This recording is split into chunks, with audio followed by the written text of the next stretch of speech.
আমাদের প্রধান প্রকাশনা সংস্থা তারা যদি মাঝে মাঝেই বইমেলা করে তাহলে যারা পাঠক যারা বই কিনতে চায় তাদের জন্য একটা সুযোগ সৃষ্টি হয়।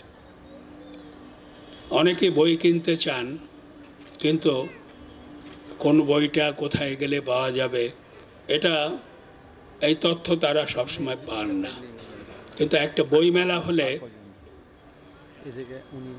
যারা বই কিনতে চান, যারা সত্যিকারের পাঠক, সিরিয়াস পাঠক, তাদের জন্য বইমেলায় গিয়ে তাদের পছন্দ অনুযায়ী বই কেনার সুবিধা হয়।